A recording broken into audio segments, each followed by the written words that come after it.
Bien, c'est parti. Alors, dans cette vidéo, nous allons parler toujours de text mining ou de natural language processing, hein, comme c'est écrit là. Et nous allons explorer cette fois-ci les fonctionnalités de la librairie Keras. Là, hein, bien là, très bien. Alors, moi, je vais me situer dans un cadre très simple, hein, mais on peut faire beaucoup de choses avec Keras, hein, dans le cadre du NLP. Hein, on est d'accord là-dessus. On m'a dit qu'il y a certaines personnes qui doivent faire des projets. Voilà, je signale que Keras fonctionne très bien sous R également et qu'il a des choses très intéressantes à proposer. Alors, je restitue les choses pour que tout le monde puisse, que ce ne soit pas un private communication. Je fais un cours de text mining à l'université, voilà. J'ai un nombre de séances limité parce que les cours sont limités, on ne peut pas s'étendre comme on veut. Les dotations sont limitées, hein, c'est un drame, mais c'est comme ça. Et du coup, pour chaque séance, chacune de mes séances est thématisée. Et pour chaque séance, je fais le choix d'un outil. Très bien. Alors, j'essaie de varier les outils pour que les étudiants ne soient pas enfermés dans un outil. Ce qui importe, c'est le fond qui importe. Hein. C'est la trame, c'est la méthode, c'est le déroulement, c'est le déroulé qui est important. Voilà, l'outil n'est qu'un outil, justement. Voilà. Donc, pour éviter que les étudiants soient dépendants des outils, je varie les outils. Voilà, c'est ça l'idée. Alors, j'ai fait une série de vidéos, j'ai tout pour compléter mes cours. Hein. J'ai utilisé R, là, avec TidyText, ou Canteda. J'ai utilisé aussi Nime à plusieurs reprises.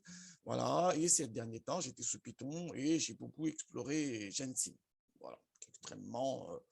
Qui propose des fonctionnalités très intéressantes. Alors, bah, très bien, pour essayer d'avancer, on va essayer de voir aujourd'hui qu'est-ce qui se passe sous Keras, qui est une librairie de deep learning extrêmement populaire hein, auprès de tout un tas de personnes. Voilà. Et justement, dans Keras, il y a beaucoup de choses. Ce qu'on va voir ensemble aujourd'hui, c'est la partie donc consacrée au NLP, Natural Language Processing. Voilà, bien sûr.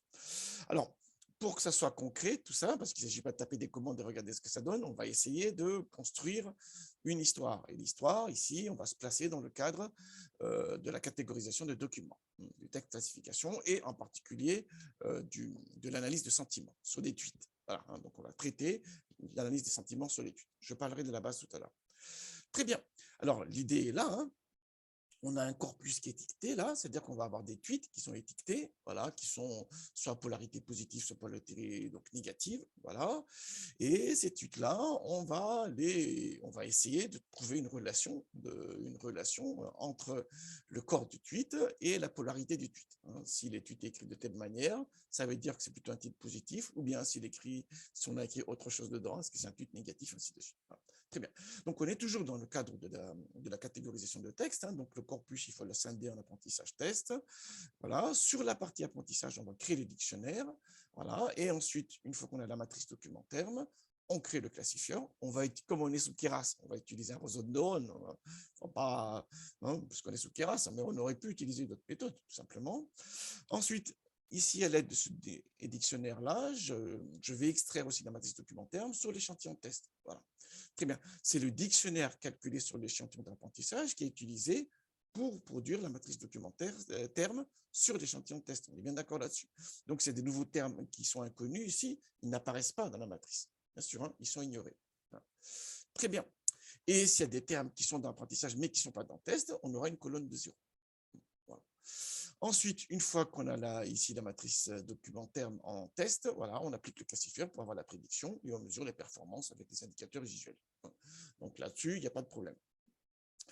Alors là où c'est intéressant, c'est qu'on peut aller plus loin, c'est que j'ai un nouveau tweet qui arrive et je peux essayer de le classer. Donc j'ai préparé un tweet de la mort là, voilà, qui va être très marrant, enfin j'espère, hein, voilà, qu'on va essayer de classer pour savoir si c'est un tweet qui a tonalité positive ou négative. Très bien, donc tout ça, on a déjà vu. Keras, par ailleurs, j'ai beaucoup étudié déjà Keras, hein, j'ai fait plusieurs tutos sur Keras. Hein. Là, c'est un tuto assez ancien de 2018 où je montre les fonctionnalités de Keras sous Python. En regardant un peu, vous trouverez facilement aussi des tutos sous Keras, mais sous R cette fois-ci, tuto avec Keras TensorFlow et sous R cette fois-ci. Voilà. Et plus récemment, en juillet 2021, j'ai fait aussi une vidéo où je montre les fonctionnalités de Keras en matière de deep learning, où je montre le perceptron simple et multicouche avec Keras. Voilà. Donc, ce qu'on fait aujourd'hui n'est pas totalement nouveau finalement, mais on imbrique les briques, voilà, dans un cadre différent où on fait tout sous Keras, la partie NLP et la partie classement. Apprentissage supervisé. Bien. Voilà, une fois que ce préambule fait, quel corpus on va utiliser aujourd'hui? On ne va pas utiliser IMDb Reviews. Ah bah oui, on va travailler sur des tweets, donc c'est pas des tweets IMDb Reviews. Donc j'ai cherché un. Alors à chaque fois, il faut s'enregistrer sur Kaggle, machin. Moi, je ne veux pas m'enregistrer. Donc j'ai un peu cherché et j'ai fini par trouver un site pas mal. Sentiment 140, je ne sais pas ce que veut dire 140, mais sentiment, je comprends. Voilà, et il y a un programme, il y a une section pour les universités. Voilà, où on a accès à des bases de données, voilà, qui sont préparées, libres d'accès, sans enregistrement, sans donner ni de carte bleue, ni quoi que ce soit, voilà, qu'on peut utiliser. Donc, je suis allé sur ce site-là, hein, For Students, j'adore ça, For Students, gratuit For Students, voilà, et j'ai récupéré, et on a ici une série de liens. Donc, moi, j'ai chargé la base, tout simplement, hein, voilà, et on a les C-colonnes-ci, hein, il y a une polarité, voilà, qui est soit négative, soit neutre, soit positive. Voilà, on va faire de l'analyse de sentiments. On a une série d'éléments relatifs au tweet, hein, l'idée, le user, la personne qui écrit les tweets, tout ça. Et surtout, nous, ce qui nous intéresse, c'est le texte du tweet. Hein, voilà. Bien. Alors, j'ai chargé la base, voilà, et elle est là. Elle est là, elle est là. Je l'ouvre dans Notepad++ pour voir 2 secondes qu'est-ce qu'il y a dedans. Très bien. Hop là. Elle s'est mise en haut. Ah ben voilà. Très bien, vous avez bien vu, hein, là on a l'identifiant, voilà, il y a une série d'informations, la date et tout ça, voilà, et on a ici le corps du tweet. C'est ça qu'on va analyser. Et essayer de mettre en relation avec la polarité qu'il a. 0 négatif, 2 neutre et 4 positif. On verra en fait quand on va charger la base qu'en réalité il n'y a que 2 sentiments qui sont présents dans cette base-ci, c'est négatif ou positif. Voilà. Donc c'est ça qu'on va analyser et c'est vraiment des tweets. Voilà, je suis de regarder un peu, on voit bien, il y a tous les attributs des tweets. Hein. Il y a le arrobase pour désigner les personnes, il y a le hashtag dièse, moi j'appelle ça, il y a le dièse pour désigner les sujets, ainsi de suite, ainsi de suite. Très bien. Bon, ben moi je suis prêt là, on devrait pouvoir y aller. Qu'est-ce que j'ai à te dire de plus? Alors, dans la partie pré-traitement de tweets, j'avais préparé un code et je me suis inspiré d'un code que j'ai trouvé en ligne sur ce tutoriel-ci, qui est pas mal. Voilà, je vous enjoins à regarder, qui est plutôt bien écrit, je trouve. Voilà, de Catrice Code. Je ne sais pas qui est Catrice Code, mais merci monsieur, ou madame d'ailleurs. Voilà, et comment cleaning un tweet avec Python. Donc, c'est très bien expliqué. Il déroule les différentes étapes. Voilà. Et moi, j'ai repris les étapes en essayant de l'adapter au problème que je suis en train de traiter ici. Voilà. Très bien. Sous forme de fonction. J'aime bien cette idée de fonction-là. J'aime bien cette idée de fonction-là. Si j'ai un conseil à donner, travaillez toujours avec des fonctions parce qu'on va l'appliquer à plusieurs reprises. Hein. Typiquement, quand on va faire le déploiement, là, quand on fera cette partie-là, on a un nouveau document à classer. Tout le nettoyage qu'on a fait ici, là, il faudra le reproduire avant de construire la matrice documentaire. Bien d'accord là-dessus. Bon, c'est prêt. Qu'est-ce qu'il me reste à dire? Ah, c'est pour tout à l'heure. On va pouvoir y aller. Très bien. Alors, hop là, j'ai préparé, comme d'habitude, le notebook. Je ne vais pas écrire du code ici. Donc, qu'est-ce qui se passe? Voilà, je change de répertoire par défaut, je vais dans Démo, et ensuite, je lis le fichier CSV. Donc, là, on a le fichier CSV. Le séparateur de colonnes, c'est virgule. Et si on regarde bien, il n'y a pas de nom de variable ici. Vous avez vu, hein, c'est directement les données qu'on a. Hein. Donc, j'ai dû rajouter ici les noms des variables. Voilà. Alors, j'ai vu qu'il y a un problème d'encodage, donc j'ai mis UTF par défaut, hein, standard, et j'ai dit, s'il y a un problème d'encodage, tu l'ignores. Voilà, parce qu'il y a tout un tas de scories dans les tweets qui peuvent provoquer une erreur. Et il ne faut pas que ce soit bloquant. Hein. On ignore tout simplement ici. Hein. De toute manière, avec le nettoyage, normalement, on va enlever tout ce qui peut poser problème. Bien. Alors, je charge la base. Paf. C'est un peu long parce qu'il y a 1 600 000 tweets. Voilà.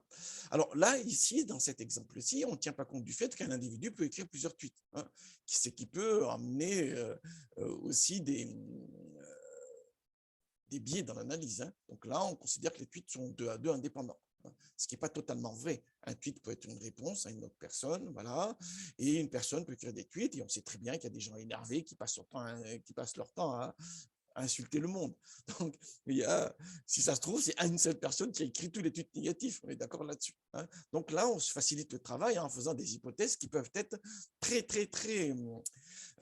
hasardeuses. Très hasardeuses hein. On considère que les tweets sont 2 à 2 indépendants et on les traite comme tels. hein, qui sont IID. Hein. Mais non, on ne sait pas ça. Et ça, ça peut être un biais possible dans l'analyse. Hein. Ça, je le fais dans mon cours, j'en parle en début, les étudiants m'écoutent, après ils oublient facilement. Mais il faut tenir ça dans un coin de la tête. Hein. Et bon, je ne vais pas le faire ici, mais l'analyse descriptive initiale est très importante. Est-ce qu'il y a combien d'utilisateurs ont écrit combien de tweets? Est-ce qu'il y en a un qui se répète tout le temps? Est-ce que celui qui se répète tout le temps, il a plus, en fait, donc, enfin, tendance à écrire des tweets plutôt positifs ou négatifs? Est-ce qu'on n'a pas un fil de discussion? Du coup, on a une réponse à une autre réponse, un tweet, voilà. Donc, si on a un tweet qui est très agressif, très négatif, la réponse, elle est rarement positive également. Donc, le IID, donc l'indépendant identiquement distribué, il y a beaucoup de discussions à faire là-dessus. Hein. N'oubliez pas ça, n'oubliez pas ça. Hein. Parce que généralement, ça, on passe vite et on se met sur la machine learning, machine learning. Non, non, non. Machine learning, elle est basée sur des méthodes statistiques. Et dans les statistiques, on nous apprend bien qu'il faut que, dans certains cas, il faut que l'hypothèse de IID, indépendant et identiquement distribué, soit respectée pour qu'on ait une vraie portée des résultats. Donc, je passe à côté de ça, mais vous, dans vos projets, faites attention à ça. Faites attention à ça. Très bien. Alors, bon, je vais compter donc les polarités. Très bien, voilà. Et effectivement, dans ce document-ci, voilà, dans ce corpus-ci, il n'y a que des documents, soit qui sont donc à polarité négative, soit polarité positive. Voilà, il y a 800 000 négatifs, 800 000 négatifs, positifs. Voilà. Très bien.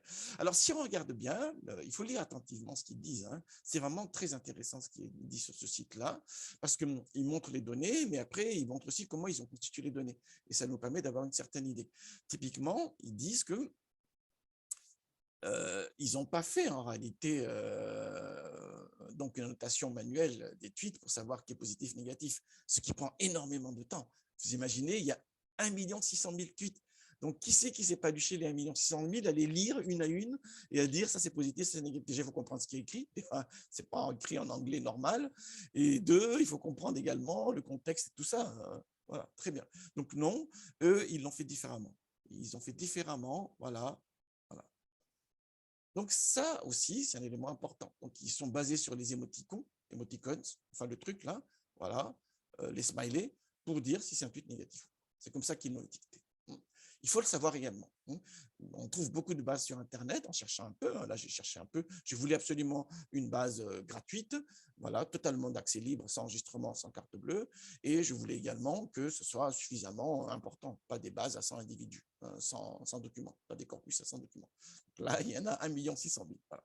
Mais avec le fait qu'ils ont utilisé cette approche-là pour connaître la polarité du document. Ça également, il faut qu'on en tienne compte. Normalement, dans un projet, il faut en tenir compte. Donc là également, je passe outre, mais vous, là, non, c'est des genres de choses qu'il faut absolument mettre. Il ne faut pas que je le découvre moi-même en allant chercher sur Internet. Je continue. Alors, ça fait beaucoup. Ça fait beaucoup, le 1 600 000. Je travaille sur ma machine locale qui n'est pas terrible. Et d'un autre côté également, c'est plus une démonstration que je fais là. Donc, je ne vais pas tous les traiter en réalité. Donc, ce que j'ai fait, c'est que j'ai tiré au hasard 30 000 tweets. Voilà, au hasard 30 000 tweets. Voilà, j'ai mis random stat 0 pour que ce soit reproductible pour vous. Et il n'y a que 2 colonnes qui m'intéressent dans cette base. C'est la polarité des documents, des tweets, positifs ou négatifs. Voilà, parce qu'il y a que ces 2 polarités-là ici. Et le corps du tweet. Très bien, j'exécute et j'affiche les premières lignes. Voilà, très bien. Donc, là, on a le numéro de ceux qui ont été extraits. Normalement, avec le random stat, la même valeur de random stat, on doit avoir les mêmes valeurs ici. Très bien, donc j'affiche ici les premières, voilà les 5 premières, wants to compete, voilà, compete, voilà, want art compétition, bref, très bien, voilà, on voit très bien, il y a les arrobas qui traînent, il y a des ponctuations et tout ça. Alors, pour le nettoyage des tweets, cette fois-ci, j'ai un peu innové, mais il faut le faire, de toute manière, le nettoyage des documents, il faut le faire. Voilà, c'est que j'ai écrit sous forme de fonction. Donc, j'ai chargé en amont tous les éléments pour pouvoir faire ça. Alors déjà, on va travailler sur des expressions régulières pour pouvoir éliminer des parties qui ne nous intéressent pas. Voilà, très bien. Alors, les expressions régulières, j'en parle dans ce tutoriel. Alors, je l'ai fait pour R, mais sous Python, c'est pareil, hein, des expressions régulières. C'est une forme de requêtage, en réalité, sur du document textuel, sur du texte, tout simplement. Voilà, ce n'est pas du SQL, hein, on est bien d'accord là-dessus, mais on peut le voir comme ça. Hein. C'est un formalisme de requêtage sur du texte. C'est comme ça qu'il faut le voir. Donc, j'explique ça ici très rapidement. Vous avez le cours qui est là. Voilà, c'est un cours que je fais. Je ne fais même pas le cours en réalité. Je passe les documents aux étudiants et je leur dis, ben, regardez ça, parce qu'après, quand vous allez faire les requêtes dans votre corpus, là, il faut comprendre exactement ce qu'on écrit. On récupère du code sur Internet, pourquoi pas, hein. Nous, on va récupérer le code qui est là, en partie, voilà. Mais il faut comprendre ce qui est écrit, là. On ne va pas commencer à faire n'importe quoi. On est d'accord là-dessus. Bien. Alors, très bien. Donc là, je récupère les ponctuations, mais en fait, je ne suis même pas sûr de les utiliser en réalité. Ah si, si, je vais l'utiliser. Très bien. Donc ça, c'est la librairie pour les expressions régulières. Là, je récupère les ponctuations. Donc ça, on l'a fait déjà dans les précédentes vidéos, hein, donc je ne vais pas revenir là-dessus. Je récupère également ici l'outil de NLTK pour la tokenisation. On aurait pu splitter avec l'espace, mais je préfère utiliser l'outil de NLTK parce que je sais qu'il fera toujours mieux que moi. Voilà. Et pour qu'il fonctionne, il a besoin que la librairie Punct soit installée. Donc moi, ici, j'ai mis en commentaire ce code-ci parce que je l'ai déjà fait. Mais si vous, c'est la première fois que vous faites l'exercice, installez la librairie. Donc, il suffit d'importer NLTK et de faire la commande NLTK. Donc, il manque un import. Import NLTK. Voilà, très bien. Et ensuite, on charge l'outil. On ne l'utilise pas pour l'instant. Ensuite, on va charger également l'outil de lématisation, voilà, qui permet de revenir à la forme canonique. Donc ça également, j'ai expliqué très rapidement. Si je prends le verbe être, il y a différentes déclinaisons possibles. Je suis, ça fait partie du verbe être. Tu es, ça fait partie du verbe être. Nous sommes, voilà. Et l'idée de la lématisation, c'est de revenir justement sur la forme canonique. Voilà. Ça permet de réduire la dimensionnalité parce que toutes ces déclinaisons-là reviennent à l'auxiliaire être. Très bien, là c'est la lématisation en anglais. Et enfin, les stop words, parce qu'il y a plein de termes qu'on utilise qui ne portent pas de sens en eux. Ça également, ça peut se discuter, hein. Ça dépend des domaines, ainsi de suite. Mais bon, on simplifie. Faites attention, hein. C'est pas parce que je vous connais, vous allez dire, ah, Rico a dit qu'on simplifie, et donc on va simplifier. Non, non, non, non. Dans mon contexte ici, je fais une petite vidéo pour montrer les fonctionnalités de Keras, donc je vais à l'essentiel pour moi qui est montrer Keras. Mais vous, dans votre projet, là, regardez en détail ce que vous êtes en train de faire, hein, et regardez la portée de ce que vous êtes en train de faire. D'accord là-dessus, hein. Bon, j'exécute. Voilà. Donc là, on a listé ici des ponctuations qui sont retirées. Très bien. Et là, on a la liste des stop words qui sont retirés. Alors, ma fonction, qui est un peu plus complexe que ce que j'ai récupéré ici, hein, j'ai récupéré les idées, voilà, mais bien sûr, je l'ai fait de manière un peu plus détaillée. Alors, tout simplement, hein, donc, il prend en entrée ici le document à traiter, la liste des ponctuations, la liste des stop words et l'outil pour la lématisation. Hein, donc, c'est une instance de la classe Word Lematizer. Vous avez vu, hein, là, j'appelais ici le constructeur, là. Très bien. Donc, lem, maintenant, il est prêt à lématiser, hein. Si vous appelez pas le constructeur, il ne peut pas fonctionner. On est d'accord là-dessus. Très bien.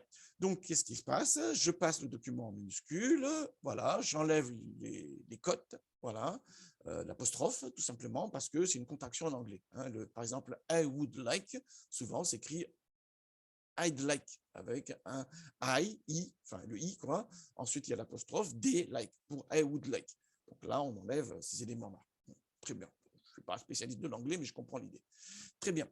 Ensuite, bon, on enlève les mentions de arrobas qui désignent des personnes. Il ne faut pas qu'on crée des règles qui sont spécifiques à des personnes, sauf si on veut identifier les personnes énervées, par exemple. Et dans l'occurrence, ce n'est pas le cas.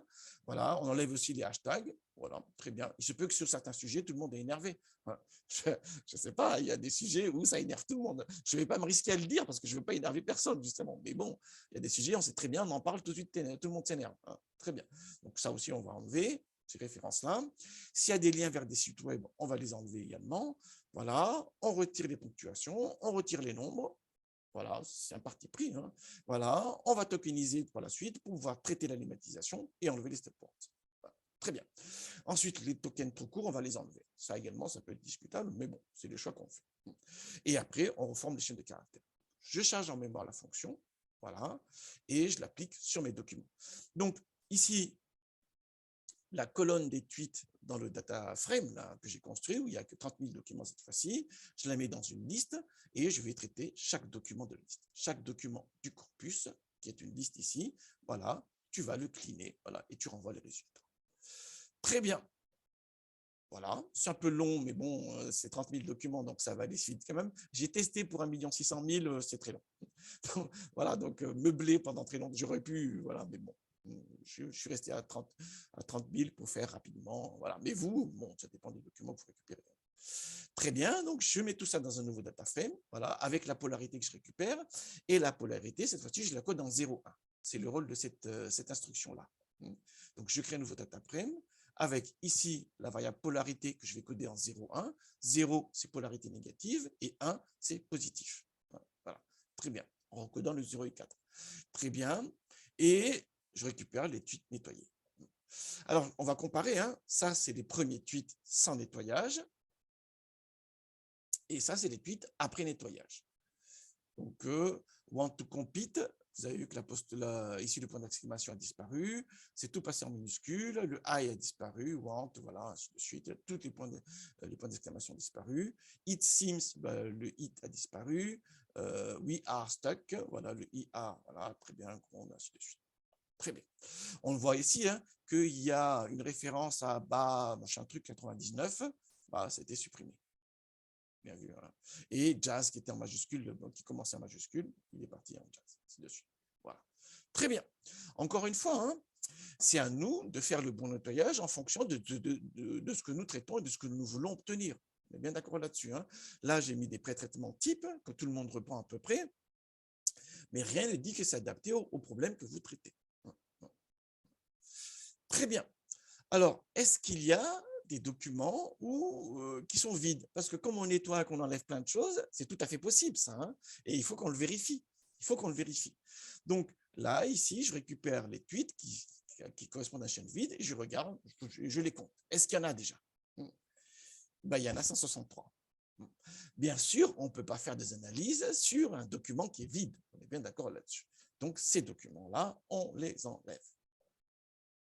Paf. Très bien. Donc, maintenant, notre corpus de travail, là, il y a 29 837 documents et on a deux colonnes, la polarité et le texte. Très bien. Alors, comme les documents ont traité de manière indépendante les uns des autres, on peut réaliser la partition apprentissage test uniquement maintenant.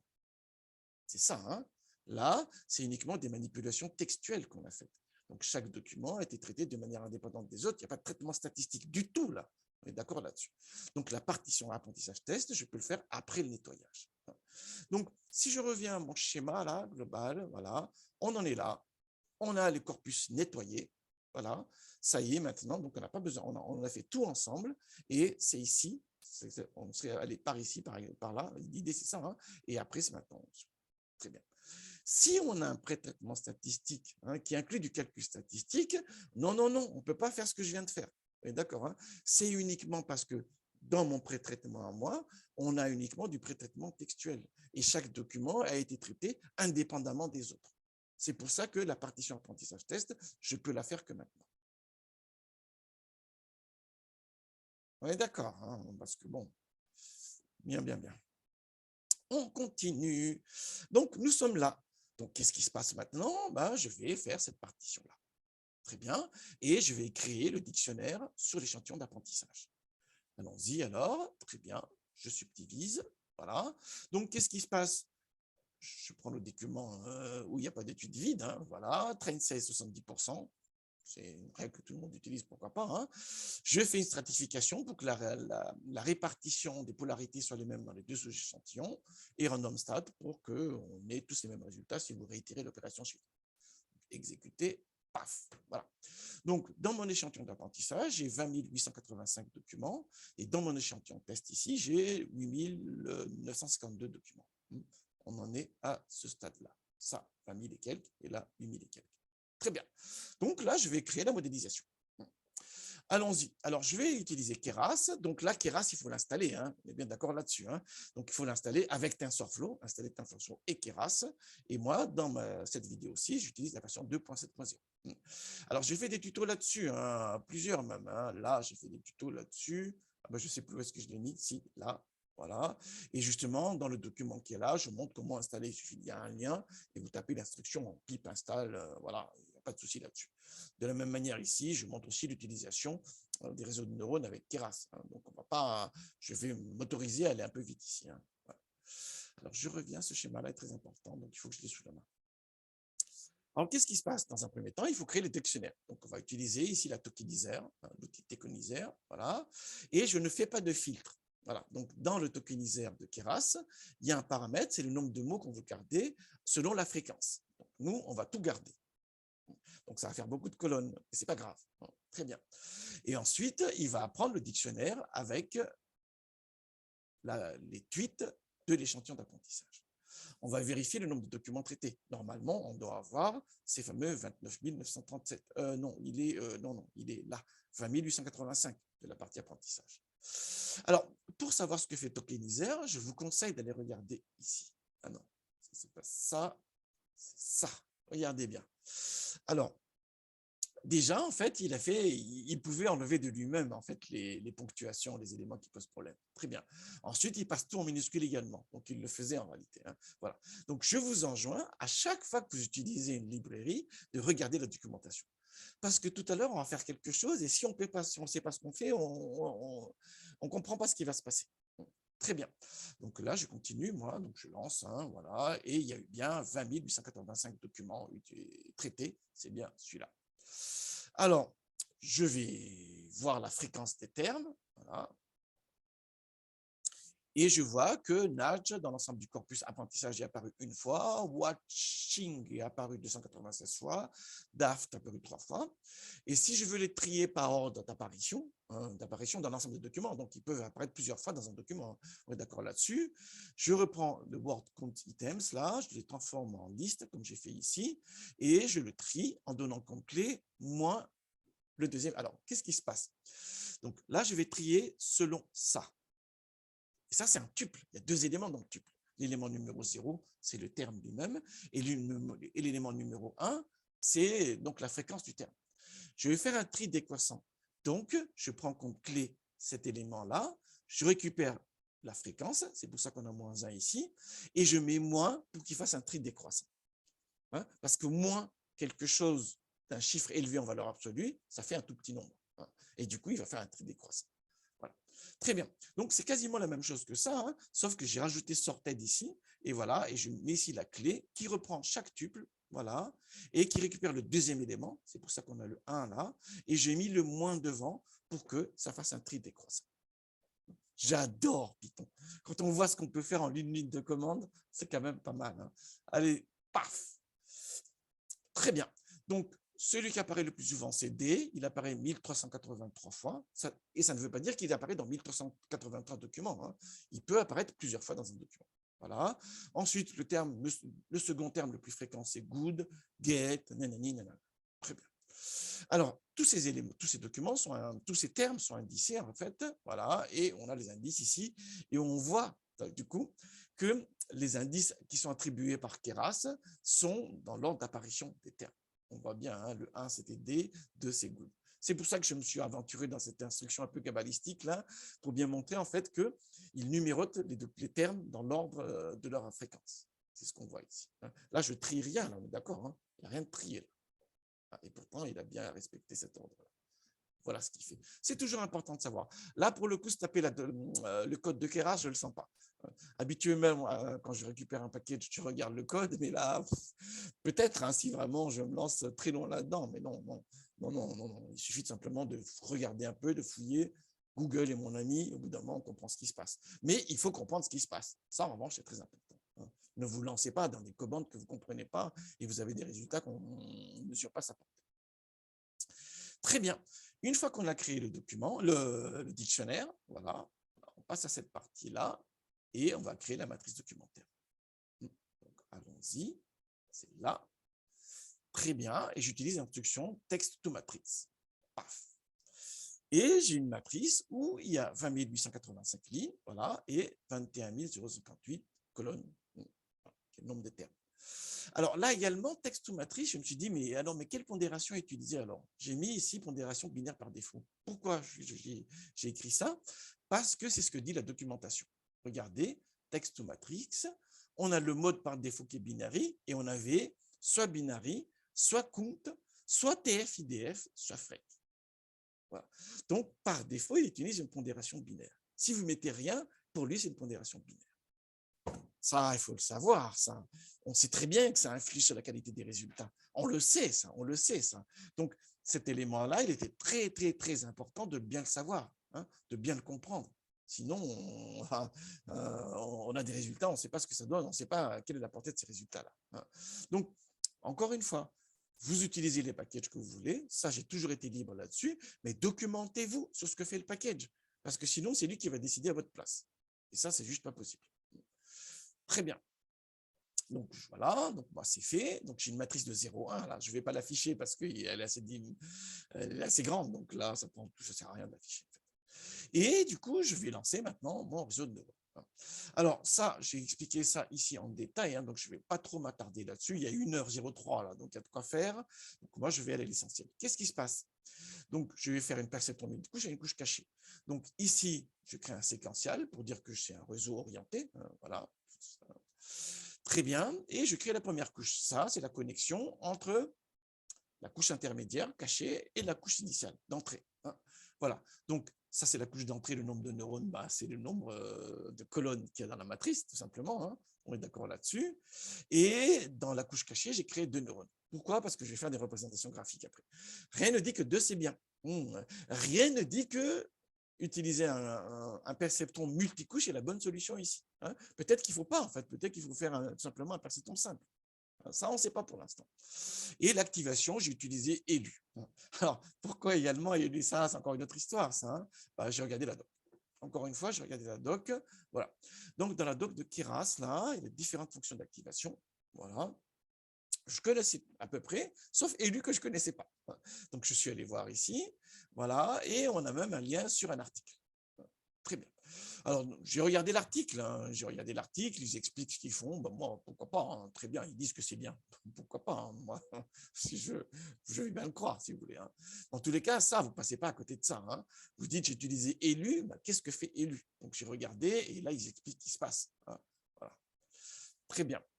Donc, il dit, si x est supérieur à 0, voilà, il renvoie x lui-même si x est positif, et si x est négatif, voilà, il renvoie cette formule-là. Et le alpha par défaut, c'est 1.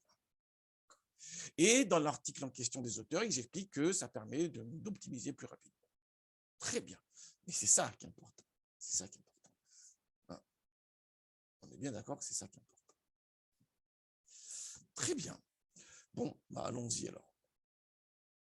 Voilà, et ensuite j'ai la connexion entre la couche intermédiaire et la couche de sortie, où dans la couche de sortie, j'ai un seul neurone, bah oui, j'ai une variable cible binaire, 0, 1. Très bien. Donc, je crée le réseau et je montre ce qui se passe. Voilà. Là, c'est le nombre de paramètres parce qu'il y a le biais aussi hein, dedans. Voilà, c'est pour ça que c'est. Et on a 2 neurones dans la couche cachée. Alors là également, vous avez le cours qui est là, voilà, où j'explique ces différents éléments-là. Deep learning, perceptron simple et multicouche.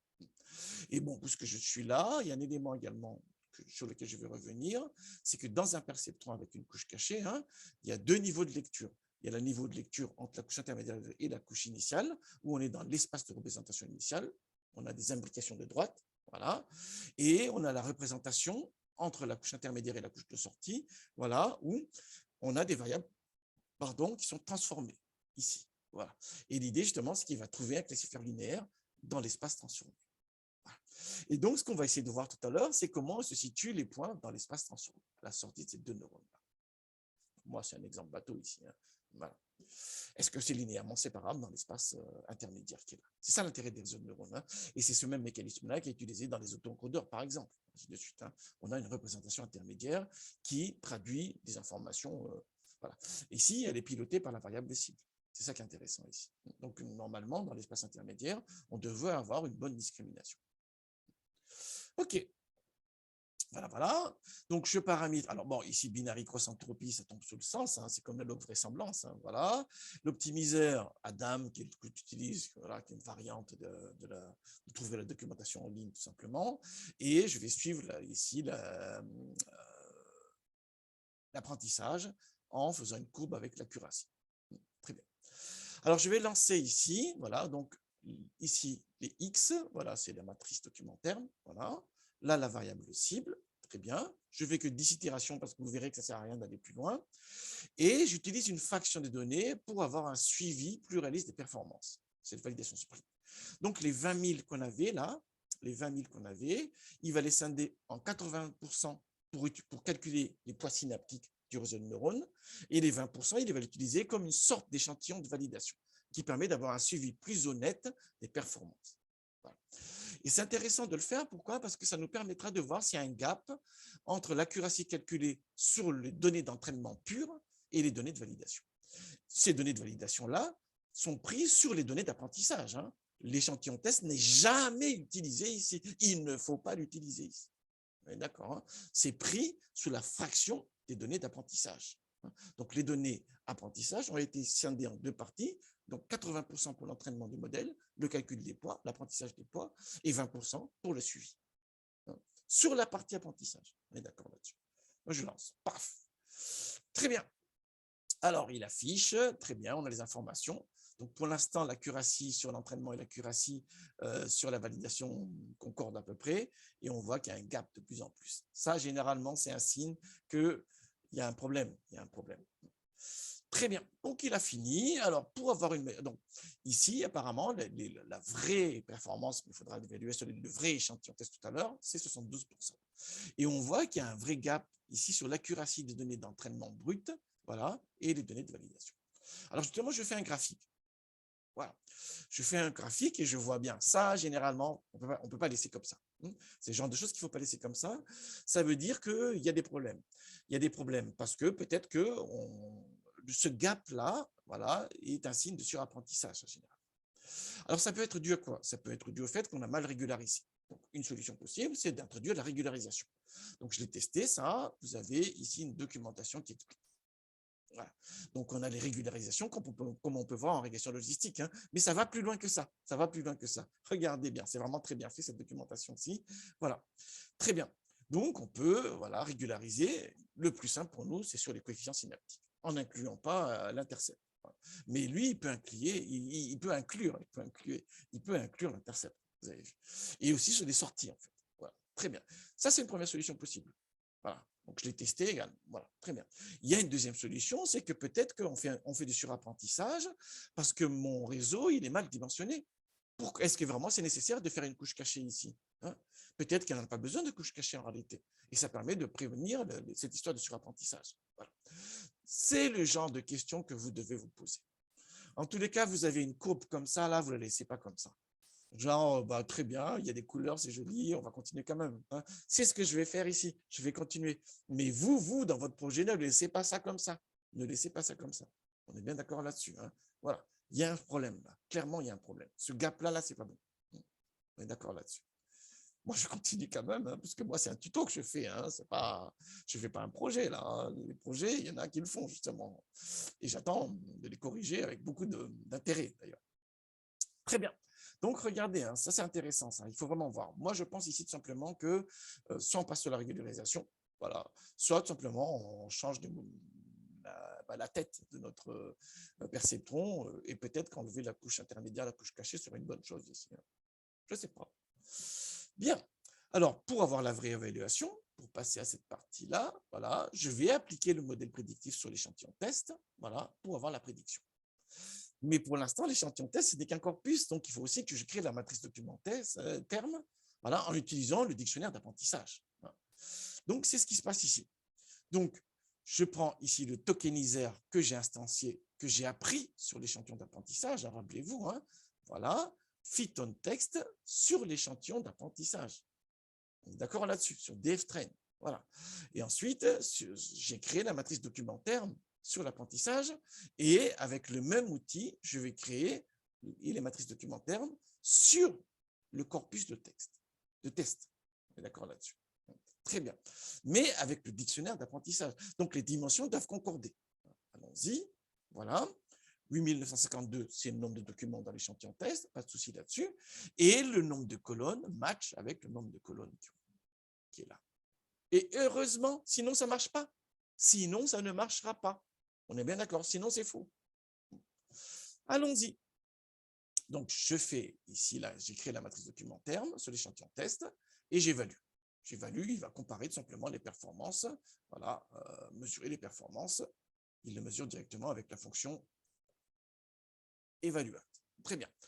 Et le taux de reconnaissance est 71,78%. Ça, c'est une première approche. Sinon, il y a l'approche très classique que nous avons fait avec d'autres outils. Hein. C'est tout simplement, je fais la prédiction sur l'échantillon test, sur la matrice documentaire de l'échantillon test. Voilà. On a ici les probas d'appartenance. Supérieur à 0,5, on prédit la classe 1. Et quand c'est inférieur à 0,5, on prédit la classe 0. Voilà. Et je calcule la matrice de confusion. Voilà. Très bien.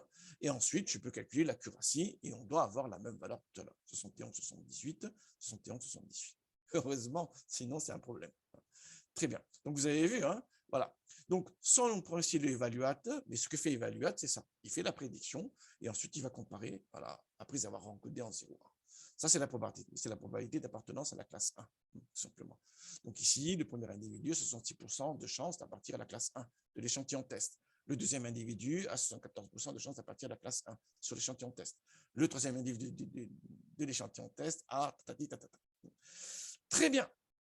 Alors maintenant, je reviens sur cette affaire-là. Regardez bien.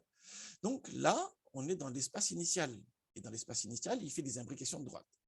Une deuxième manière de voir un perceptron multicouche avec une couche cachée, c'est de voir la sortie de la couche intermédiaire. Et dans la couche intermédiaire, on devrait pouvoir discriminer avec un classifieur linéaire. Et essayons de voir comment est fait notre couche intermédiaire. Alors, c'est ce que je fais ici. Donc, je récupère, voilà, avec la backend fonction de Keras, je récupère la couche d'entrée et la couche intermédiaire et je l'applique sur l'échantillon test. Ah, là également, enfin, j'ai dû chercher un peu. Hein. J'ai dû chercher un peu et en fait, j'ai trouvé ce document qui est intéressant. Alors, vous avez l'URL qui est là, hein, très bien. Il dit comment on peut disséquer ce que c'est qu'un réseau de neurones de Keras. Voilà, comment on peut accéder au poids et aux couches cachées. Ah bah très bien. Donc, je l'ai lu en détail. Il explique très bien. Et comme il explique très bien, j'ai réussi à trouver les commandes pour essayer de récupérer les sorties des couches intermédiaires. Voilà. Donc, je vous conseille de lire vraiment ce document-là. Il est très, très bien fait. Voilà, il est en anglais, mais c'est du facilement lisible. Hein. C'est le code qui importe ici. Et avec ça, vous avez des éléments pour essayer de voir qu'est-ce qui se passe dans chacune des couches. On peut voir ce qui se passe dans chacune des couches. Et c'est ce que j'ai fait. Donc, je récupère les couches d'entrée parce que je vais présenter des données. Ensuite, je récupère la sortie de la couche d'entrée, de la couche. Voilà, ça c'est le lien entre la couche intermédiaire et la couche d'entrée.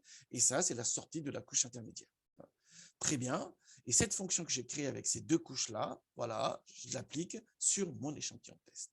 Voilà. Alors, regardons. Normalement, j'ai deux sorties puisque j'ai mis deux neurones dans la couche cachée. Vérifions les dimensions. Paf. Et oui, 8952, c'est le nombre d'observations dans mon échantillon test. Donc ça, c'est nickel. Et 2, parce que j'ai deux neurones dans la couche cachée. Hein, on est bien dans la configuration comme ceci. Deux neurones dans la couche cachée. Très bien. Alors maintenant, je peux faire mon graphique là. Hein, voilà. Donc je rajoute la polarité parce que l'idée ici, c'est de discriminer. Hein. D'accord. Je rajoute la polarité dans mon data frame intermédiaire. Voilà. Une fois que j'ai rajouté ici la polarité dans mon data frame intermédiaire, voilà, je fais le graphique. Très bien. Là, pour le coup, quand on a des choses comme ça, il faut s'inquiéter. Clairement, on a les deux couches intermédiaires produisent des représentations qui sont extrêmement corrélées. Donc, les deux neurones de la couche intermédiaire, ici, en fait, elles sont redondantes en réalité. Donc, elles ne jouent rien du tout, en fait. Voilà. Donc, il suffit de mettre un seul neurone dans la couche intermédiaire et un seul neurone dans la couche intermédiaire, ça veut dire que pas de couche intermédiaire. On est bien d'accord là-dessus. Hein. On est d'accord là-dessus. Très bien. Bon, néanmoins, on a un taux de reconnaissance qui n'est pas totalement non plus 0,71 par rapport à 0,50. Hein. C'était moitié-moitié initialement. Hein. Donc, 0,71 par rapport à 0,50, c'est bien. 0,71 par rapport à 100%, c'est pas bien. On est d'accord là-dessus. Hein. Mais par rapport à la référence ici, qui est 50-50, voilà, on fait largement mieux que le hasard. On est d'accord là-dessus. Hein. Très bien. Et on voit bien que pour les petites valeurs, ici, c'est plutôt les bleus, les positifs, et les grandes valeurs, ici, c'est plutôt négatif. Mais encore une fois, ici, ce qui se passe, hein, ce qu'il faut vraiment retenir de cette idée-là, c'est que on a une représentation dans la couche intermédiaire où les deux neurones sont extrêmement corrélés. Voilà. Donc, en réalité, elles sont redondantes là. Hein. Donc, la couche intermédiaire, ici, il faut se poser des questions sur son intérêt. Hein. Voilà. Et ça rejoint ce qu'on avait dit tout à l'heure avec où on voit bien qu'il y a un problème de surapprentissage. Hein. À mon avis, tout ça, il faudra le méditer hein, sur votre projet. Très bien. Alors, dernier point important, voilà, tac, s'il y a un document supplémentaire à classer. comment je dois faire pour pouvoir ici appliquer mon réseau de neurones sur le document classé. Il faut déjà que je le vectorise. Mais avant que je le vectorise, il faut que je le nettoie avec le même processus de nettoyage que j'ai fait sur mon corpus étiqueté. Sinon, ce n'est pas valable ce que je suis en train de faire. Très bien, c'est ce qu'on va reproduire. Donc, on prend le tweet, on va le nettoyer exactement avec la même fonction, d'où l'intérêt d'avoir fait une fonction. Ensuite, on va le vectoriser avec le texte to matrix de Keras, et ensuite seulement, on pourra appliquer le réseau de neurones. Alors, quel est donc le tweet qu'on va classer? Alors, je me suis un peu amusé, j'ai récupéré une chanson d'il y a quelques années qui est très célèbre. Bon, maintenant, les jeunes ne connaissent pas, mais il y a quelques années, c'était célèbre. C'est la chanson de LMFAO. LMFAO. Hein, Sexy and I Know It. Voilà. Est-ce que ça a une connotation plutôt positive ou négative, ça, I'm Sexy and I Know It? Je ne sais pas, hein. On va voir. On va voir, on va voir. La chanson, elle est là. C'est assez... c'est pas piqué des verres, hein. Mais bon, pourquoi pas, hein.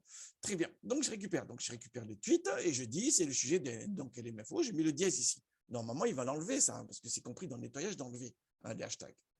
Très bien. Donc, voilà mon document et j'appelle ma fonction cleanTweet. Vous avez bien vu, hein, je passe ici le document le tweet à traiter avec toujours la liste de ponctuation, mais là, il n'y en a pas. Mais bon, moi, je passe ce qu'attend la fonction. Hein.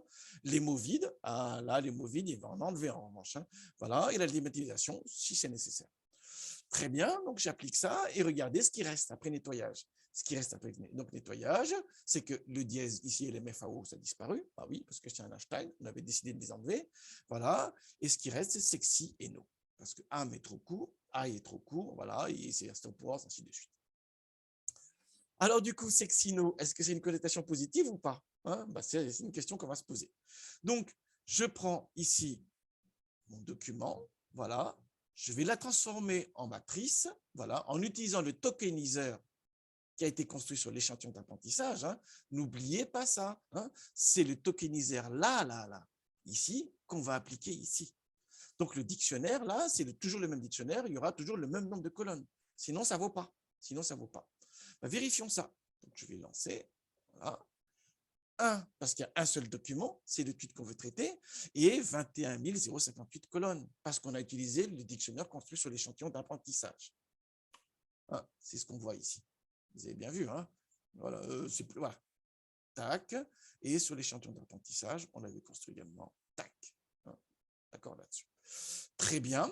Une fois que j'ai le vecteur, sous une forme matricielle ici, je fais le predict. Voilà. Et il me dit que dans un tweet I'm sexy and I know it, voilà, ou qui est réduit tout simplement à sexy et no, voilà, il y a 96% de chances que ce soit une polarité positive. Voilà ce qu'il me dit ici. Voilà, c'est très bien. C'est très bien, c'est très bien. Voilà ce que j'avais à dire là-dessus. Alors, je me suis placé dans un cadre le plus simple possible en reproduisant cette démarche-là. Mais bien sûr, c'est une démarche qui est extrêmement scolaire. On est bien d'accord là-dessus. On m'a dit que dans Keras, il y a des outils supplémentaires. Hein. Alors, regardez là. Hein. Donc, vous allez sur la doc de Keras et vous allez dans NLP, Natural Language Processing, et regardez les différents outils possibles. Hein, test classification, oui, Swiss Transformer, par exemple, ou avec Transformer. Et on parle tout le temps de BERT, hein, voilà. Mais il faudrait regarder ce qui se passe du côté de BERT. Hein. C'est peut-être qu'il y a des choses intéressantes là. Il y a aussi des trucs ici peut-être intéressants à voir. Hein. Donc, et Keras, encore une fois, hein, il marche sur Python, il marche sur R également. Hein. Donc, les fonctionnalités, on peut y avoir accès sans problème, à mon avis. Hein. Regardez. En tous les cas, encore une fois, hein, dans cette vidéo aussi, je me suis placé dans un cadre le plus scolaire possible, en reproduisant cette démarche-là. Mais les fonctionnalités de Keras en matière de NLP, il y a des choses très intéressantes à voir. Donc, regardez et testez. Hein. Il y a des liens sur des tutoriels là, je vous enjoins à regarder. Hein. On ne peut pas dire que je ne l'ai pas dit. Hein. Voilà, excellent travail à tous.